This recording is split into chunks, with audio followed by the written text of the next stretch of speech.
Olá pessoal, tudo bem? Eu sou o Wilson Rodrigues, aqui do Jefa Sorocaba. Estamos aqui para mais um programa Estudando Marcel Benedetti. Muito obrigado a vocês que têm nos acompanhado, prestigiado aqui os nossos programas, todas as terças-feiras, né? Toda terça-feira tem um programa inédito entrando no ar, mas o pessoal pode assistir em qualquer outro momento, né? Pode maratonar muitas vezes, né? Pegar um capítulo inteiro do livro, né? Vários programas, várias questões, estudar tudo junto, enfim, do jeito que for melhor, mais confortável para cada um. E o mais importante é prestigiar e divulgar aqui os nossos programas, divulgar aqui o nosso conteúdo que a gente faz com tanto carinho, com tanto amor. Damos continuidade hoje, então, ao livro do Marcel Benedetti, o livro Os Animais Conforme o Espiritismo, da Mundo Maior Editora. Estamos estudando o capítulo Os Três Reinos, do livro do Marcel, e que é um capítulo do Livro dos Espíritos. Hoje a gente vai ler uma questão só, tá? Questão número 83 do livro. Então vamos lá, vamos ver aqui o que o Marcel preparou para a gente. É a questão 585 do Livro dos Espíritos. Kardec pergunta: têm as plantas consciência de que existem? Resposta dos Espíritos: não, pois que não pensam, só têm vida orgânica.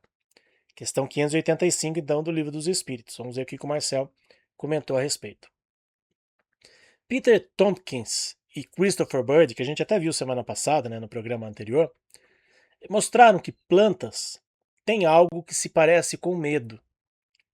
Esse comportamento é uma demonstração de uma característica considerada própria dos animais, ou seja, instinto de sobrevivência.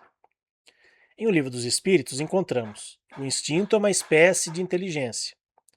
Portanto, se as plantas possuem instintos de sobrevivência, então podemos dizer que possuem não somente vida orgânica, né, como a gente costumeiramente entende, né, mas também possuem inteligência, ainda que muito rudimentar.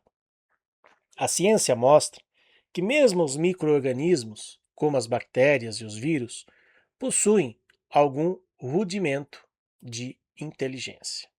Então é importante a gente destacar aqui, né, até para não criar polêmica, né, para ninguém vir aqui com pedras na mão para nos apedrejar, para nos crucificar espiritualmente, né? O Marcel deixa muito claro que são rudimentos de inteligência e tudo isso baseado nos estudos científicos, tá? Não é a opinião do Marcel, né, muito menos minha, são constatações científicas de que as plantas, de que o reino vegetal já possui algo, digamos assim, que pertence ao reino animal, por exemplo.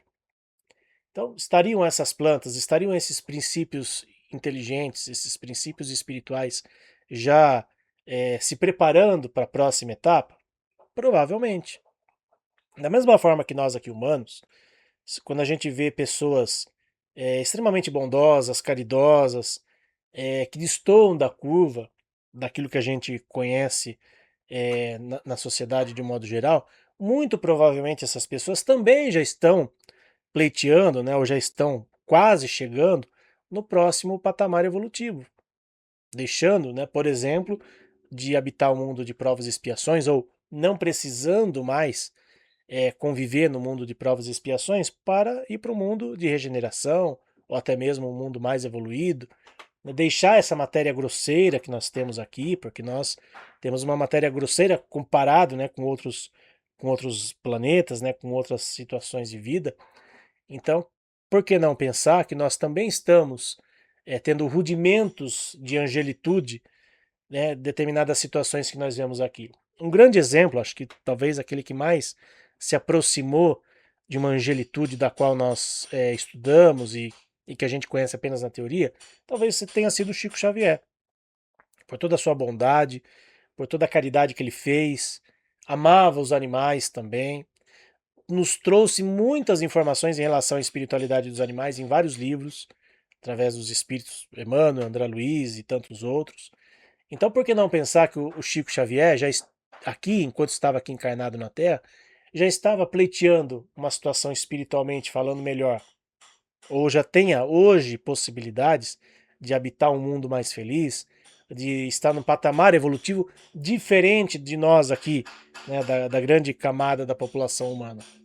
Então é para a gente pensar assim que tanto nós humanos já temos condições de atingir uma fase mais evoluída enquanto estamos aqui na fase de humanidade, como esses seres da criação também já podem ter situações, já conseguem ter assim lampejos de uma fase sequente daquela onde eles estão. Ah, mas planta pensando? Nós temos as plantas carnívoras.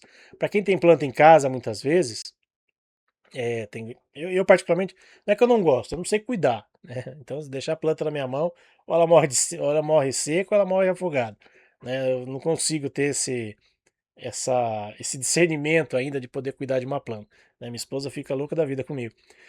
Mas assim, quantas vezes, para quem tem plantas e cuida, né, de acordo, quem consegue, né, ter toda essa disciplina, né, para cuidar delas, quantas vezes a gente não percebe ali, quando você conversa com a plantinha, poxa, né, você tá murchinha, não sei o que e tal, e às vezes depois de uma certa conversa, né, depois de você emitir uma vibração positiva para ela, ela consegue se reerguer. Vou dar um exemplo nosso aqui, quando a gente mudou para nossa nova casa, né, para o novo espaço onde nós estamos, na mudança, né, a gente tinha várias plantas, né, no outro ambiente, e na correria da mudança, né, teve uma das plantas que ela quebrou ali, né, o talinho dela, né, quebrou uma parte dela ali. Aí, né, meu pai com todo o cuidado do mundo colocou lá, né, acho que palito de sorvete, se não me engano, amarrou, né, pôs ali, né, aguinha, né, conversou com ela e tal. Hoje ela tá ali, belezinha, bonitinha. Uma outra que tinha, isso já tinha ali no nosso ambiente, tinha lá um pezinho de mamão, tava todo, né, o ambiente lá tava abandonado, né, a casa lá tava abandonada, né, fazia 2 anos, né, que tava sem ninguém cuidando ali, né, e quando a gente foi para lá, meu pai também com todo cuidado foi lá, né, mexeu ali no pezinho de mamão, ainda não deu mamãozinho, né, mas tá ali, tá belezinha, tá bonitinho, muito melhor do que quando a gente chegou. Então a gente tendo esse cuidado com as plantas, elas vão também receber essas boas energias nossas, né. Quando eu fiz curso de Reiki, por exemplo, né, o meu mestre em Reiki, né, o professor Luiz Reis, ele falou que a gente pode também, por exemplo, né, aplicar reiki em plantas, né? Quando a planta está ali, né, murchinha, quando está ali numa situação debilitada, ela vai absorver aquela energia também. Então, tudo faz parte, né, do reino de Deus. Nós, humanos, nossos irmãos animais, as plantas e vegetais e minerais, eles também fazem parte e estão evoluindo, sim. Estão, em cada etapa evolutiva deles, em cada processo evolutivo, estão adquirindo situações melhores, né, condições melhores, assim como nós humanos. Então, quando a gente vê aí que o Marcel diz que rudimentos de inteligência, inclusive nas plantas, não é absurdo a gente pensar, até porque a ciência já vem provando isso. Como a gente viu lá, os nossos amigos, o como que é o nome deles? Deixa eu voltar aqui para não cometer equívocos. Peter Tompkins e Christopher Bird, né, dois cientistas aí que estudaram, né, essas questões, né, e trouxeram informações para a gente. Então, não é absurdo a gente pensar isso. Então, quando alguém fala, a planta pensa, claro, não vai pensar como a gente, não vai pensar como nós humanos, mas elas têm condições muito além daquilo que a gente imagina. É isso que essa é a parte mais importante para a gente entender. Assim como os animais, um cachorro, um gato, não têm a mesma inteligência que um humano, mas eles têm algo além do instinto, têm uma inteligência proporcional à sua evolução e estão aqui para evoluir junto com a gente, sim. Então não é absurdo pensar que um animal, que uma planta, né, tenha espírito, tenha ali um princípio inteligente e que tenha, né, ainda que de forma proporcional ao seu nível evolutivo, rudimentos de inteligência. Rudimentos, não uma inteligência igual à do ser humano, que fique muito claro, e isso é muito importante da gente esclarecer aqui para, né, até para ninguém passar aqui como louco, né? Poxa, a planta está pensando, claro, pensando dentro da condição evolutiva dela, não igual ao humano, mas dentro da condição evolutiva dela, até porque ela já está provavelmente aí galgando, né, um novo espaço num outro reino futuramente. Bom, esse foi então mais um programa Estudando Marcel Benedetti. Semana que vem estaremos encerrando o mês de julho e quase encerrando o capítulo Os Três Reinos, né? Faltam ainda mais 2 programas para a gente encerrar esse capítulo 5 do livro do Marcel, tá bom? Grande abraço, pessoal, fiquem com Deus, até semana que vem. Tchau!